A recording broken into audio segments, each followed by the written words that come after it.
अस्सलाम वालेकुम। दोस्तों, मेरी हमेशा से ये कोशिश रहती है कि मैं अरबी आप लोगों को इतने साफ और सही तरीके से बता दूं कि मेरी बात आप लोगों के समझ में आ जाए। और अगर वीडियो देखने के दौरान आपके मन में कोई कंफ्यूजन है तो आप कमेंट करके पूछ सकते हैं। तो चलिए ठीक है, मैं अपने वीडियो को आगे की तरफ लेकर चलता हूँ।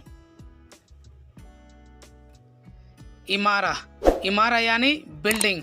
सऊदी अरब में बिल्डिंग को इमारा के नाम से जाना जाता है।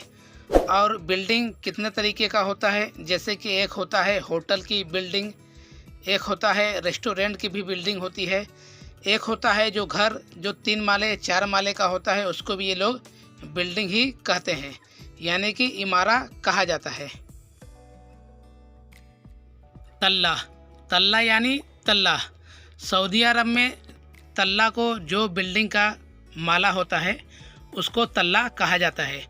और इंडिया में हिंदी और उर्दू भाषा में भी तल्ला ही कहा जाता है।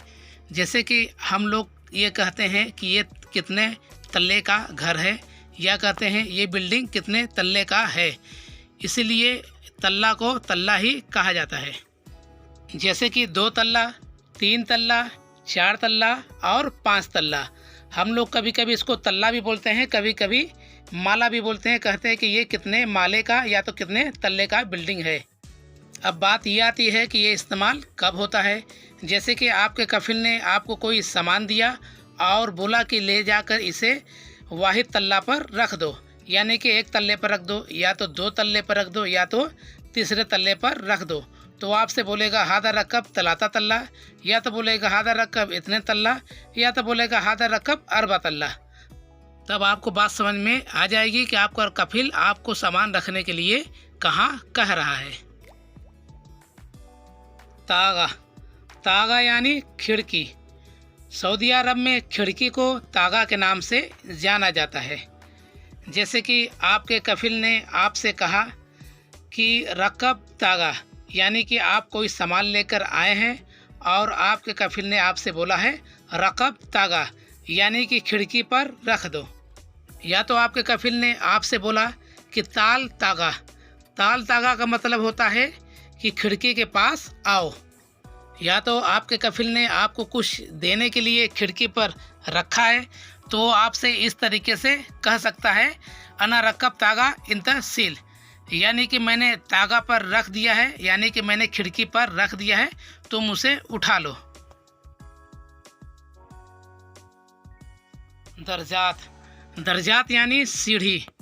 सऊदी अरब में सीढ़ी को दर्जात के नाम से जाना जाता है। और ये कोई भी सीढ़ी हो सकती है, चाहे वो घर की सीढ़ी हो, या तो ये लोहे की सीढ़ी हो, या तो कोई और सीढ़ी हो, उसको दर्जात कहा जाएगा। हौज़ हौज़ यानी गली। सऊदी अरब में गली को हौज़ के नाम से जाना जाता है। और ये गली कोई भी गली हो सकती है, जैसे कि आपके कमरे के पीछे वाली गली, या तो कफिल के घर के अंदर कोई गली हो, उसको भी हौज़ कहा जाएगा। एक तरीके से इसको और समझ लीजिए, जैसे कि आप कोई सामान लेकर आए हैं और आपके कफिल ने आपको बुलाया ताल हौज़, यानी कि वो आपसे कह रहा है कि आ जाओ गली के अंदर। या तो फिर आप कोई सामान लेकर आए हैं और वो आपसे बोल रहा है रकब हौज़, यानी कि ये सामान गली के अंदर रख दो। जरस जरस यानी घंटी। घंटी को सऊदी अरब में जरस कहा जाता है। और ये घर के बाहर लगने वाला घंटी है। और ज़्यादातर देखा ये जाता है कि सऊदी अपना काम मोबाइल से ही कर लेते हैं। वो ड्राइवर को जब कुछ कहते हैं तो मोबाइल से ही बोल करके सामान मंगा लेते हैं। घंटी का ज़रूरत बहुत ही कम पड़ता है। कहने का मतलब ये है कि घंटी कोई भी हो, चाहे वो घर की घंटी हो, ऑफिस की हो, या कहीं और की हो, उसको जरस के नाम से जाना जाता है। इजार इजार यानी किराया। जैसे कि टैक्सी हुआ, और टैक्सी में आप कहीं जाते हैं, सफ़र करते हैं और उसको किराया देते हैं, उसी को इजार कहा जाता है। एक तरीके से इजार और बोला जाता है, जैसे कि कोई मकान है और आपको किराए पर चाहिए, आप किराए पर लेना चाहते हैं, तो उसको भी इजार कहा जाता है।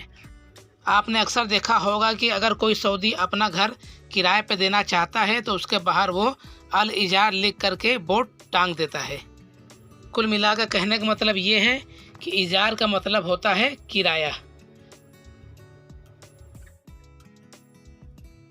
हदीका, हदीका यानी पार्क। सऊदी अरब में पार्क को हदीका के नाम से जाना जाता है। लंबा, लंबा यानी लाइट। सऊदी अरब में लाइट को लंबा के नाम से जाना जाता है और ये लाइट वही लाइट है जो हम लोग घर के अंदर इस्तेमाल करते हैं, जैसे कि बल्ब हो गया, राड हो गया, और एक लाइट होती है कार की लाइट। कार की लाइट को भी लंबा कहते हैं। कहने का मतलब ये है कि सऊदी अरब में किसी भी लाइट को लंबा कहा जाता है। इजाज़ा, इजाज़ा यानी छुट्टी। सऊदी अरब में छुट्टी को इजाज़ा के नाम से जाना जाता है। जैसे कि आपको कफिल से छुट्टी लेना है तो आपको इस तरीके से कहना है अबगा इजाज़ा, यानी मुझे छुट्टी चाहिए। हो सकता है आपका कफिल आपसे पूछे इंत अबगा कम शहर इजाज़ा, और अगर आपको 3 महीने की छुट्टी चाहिए तो आप कह सकते हैं अबगा तलाता शहर इजाज़ा, और अगर 4 महीने की छुट्टी चाहिए तो आप कह सकते हैं अबगा अरबा शहर इजाज़ा। कुल मिलाकर कहने का मतलब ये है कि सऊदी अरब में छुट्टी को इजाज़ा कहा जाता है।